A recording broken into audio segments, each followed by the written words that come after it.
como esses são aqueles que melhor nos trazem a marca original, porque são profundamente semitas na maneira de falar e na maneira de argumentar e de ilustrar o que se diz. Spinoza, no século XVII, isso é um dos pais da moderna filosofia, fala de uma maneira completamente abstrata das realidades concretas quando se refere a essas questões, e por isso está muito bem.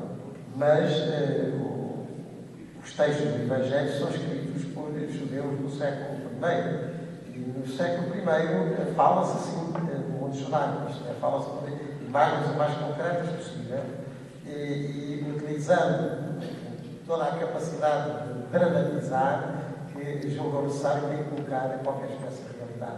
Quer seja ela positiva, quer seja ela negativa. Ou seja, fundamentalmente o que se quer dizer é que na vida de cada um de nós, há uma decisão a tomar. E essa decisão a tomar é séria, é grave, porque implica toda a nossa responsabilidade. Nós podemos escolher. Nesse sentido, nós podemos construir o nosso destino, no seu sentido mais cabal e único.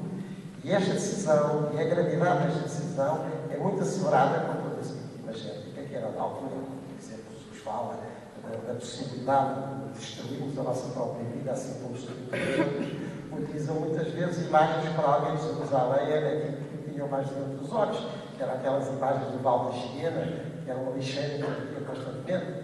Jesus, como os judeus, seria incapaz de dizer o mal absoluto. Isto era uma coisa completamente incompreensível para um semita do século I. O mal absoluto, não sabem o quê. Agora, a higiene, onde constantemente as coisas se consumiam, para depois continuarem a arder, depois outras se juntarem, que eram os almas.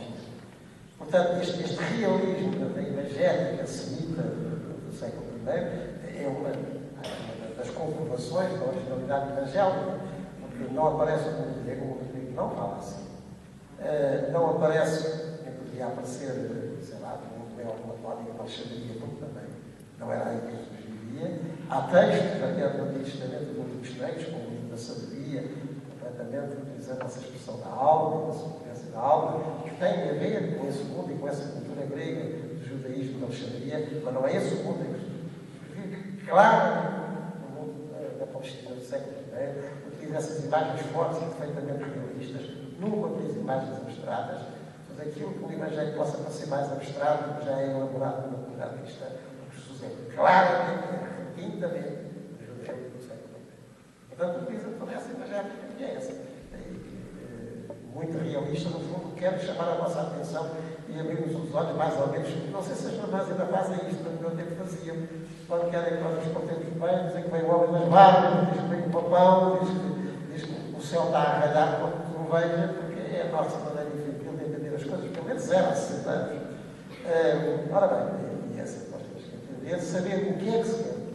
E o que se quer dizer é que há uma decisão que implica toda a nossa responsabilidade e onde nós próprios implicamos o nosso destino. E uma decisão que pode ser no sentido de não ser do outro, mas no fundo somos nós que escolhemos. Há uma passagem, no final do capítulo 25 de São Mateus, em que Jesus utiliza esta parábola, esta maneira de contar. Diz que no fim há o rei, uma figura sobre esse rei, passado do seu reino, que dirá, vem para a minha direita, diz: meu pai, de fome, deste-me comer, e diz: sempre deste comer, estava no infeliz, estava a comer, depois visitar, estava preso e depois lá. Quando é que fizemos isso? Se ele fizeste, são únicas, nós que fizeste. Portanto, ele, e depois também diz na negativa, quando não formos, com o mesmo realismo. Lá está, tem outra vez a decisão que nós temos de tomar, em que a nossa própria relação com Deus, nesse sentido, a religião, nesse sentido, também é acabado, e é etimológico do termo, a nossa relação com Deus, a nossa religião, está inexoravelmente dependente da atitude positiva ou negativa que nós tivemos para com cada pessoa. E aí joga-se o nosso tempo. E para chamar a atenção a isso, utiliza toda a carga imagética dos judeus. Ora bem, nós tínhamos planeado um bocadinho mais do que isto, também talvez dar um bocadinho a oportunidade às pessoas que aqui estão presentes, mas portanto, os nossos convidados em algumas questões alongaram-se um bocadinho mais, de modo que nós daríamos, uma vez que também o Dom Manuel Pimenta vai ter um fim de semana complicado, ao que vai dizer, eu perguntava perguntar se alguém tem alguma questão para fazer ou algum comentário. Não vamos ter muito tempo, só 5 minutos ou 3 minutos.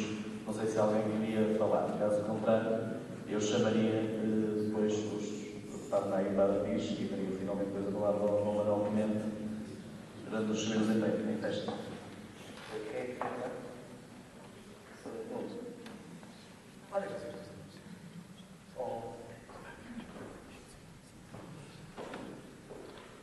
Gostaria só de voltar atrás, porque conheci bastante o tema do engenheiro Torres a respeito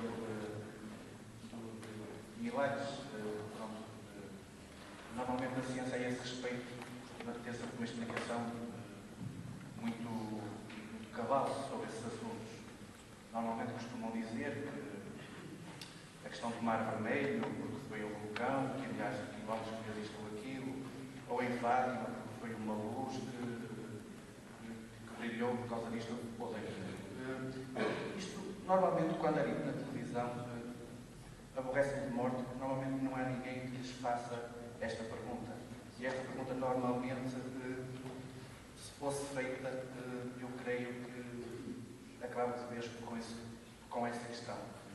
E a questão é puramente estatística, por aquilo que parece, porque a questão é esta: qual é a probabilidade de alguém dizer assim, olha, eu vou pegar o meu povo, vou chegar ao Mar Vermelho e o mar vai ser limpo. Qual é a probabilidade disso acontecer? Qual é a probabilidade de 3 crianças dizerem às pessoas naquele dia e àquela hora o sol a brilhar como nunca brilhou na vida, e as pessoas irem para ali e naquele dia e àquela hora as coisas acontecerem?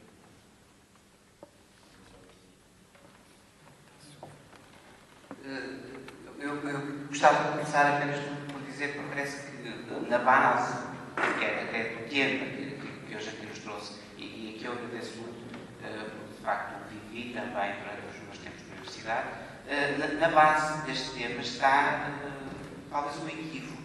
E o equívoco tem a ver com o facto de que nós muitas vezes confundimos religião com Deus. E são de facto coisas diferentes. Nenhum de nós aspira à religião, nós aspiramos a Deus. E depois a religião é uma construção que nós vamos fazendo, assim como a Igreja foi fazendo ao longo dos tempos, mas que é sempre uma construção imperfeita. É uma forma de nos aproximarmos daquilo que nos vem sendo revelado. E aquilo que nos é revelado aos bocadinhos, na medida da nossa própria compreensão.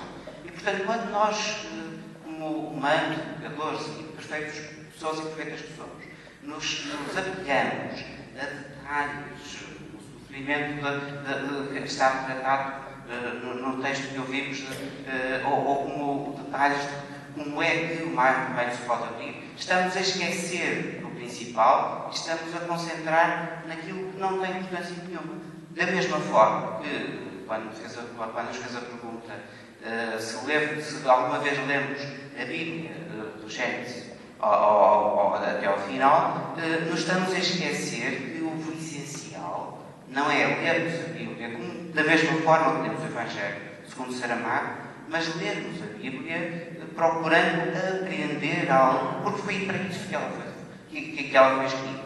Ou seja, da mesma forma que nós vamos ler uma poesia e não nos concentramos na palavra, ou não nos devemos ficar na palavra, no seu aspecto mais terreno, também não podemos ler a Bíblia e concentrar-nos única e exclusivamente nas palavras no seu sentido literal, procurando sempre isso, e aí é que está a verdadeira utilidade destes textos, é procurando sempre contextualizar aquilo que estamos a ler, não apenas, embora isso seja importante, no seu contexto histórico, mas também contextualizar a mensagem que de facto lá está, naquele que é o nosso contexto histórico hoje em dia. E a riqueza da Bíblia é precisamente essa, é que de facto nenhum de nós seria provavelmente capaz de escrever um texto que ao longo de 2000 anos, ou até mais, se considerarmos o Antigo Testamento, continua a ser capaz de nos surpreender e de nos transmitir uma velha, mas sempre renovada mensagem. E é aqui que está, de facto, a maravilha de sermos capazes de perceber, com construções imperfeitas, nós conseguimos chegar mais longe, conseguimos ir nos aproximando cada vez mais daquilo que é Deus, porque só para Deus é que nós precisamos de caminhar e não para a construção, que é imperfeita. Porque é homens, ainda que com revelações, mas revelações que se dirigem a homens e que são sempre interpretadas por homens.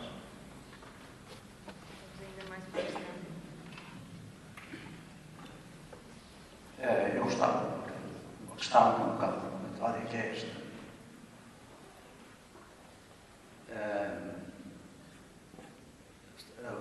No tema do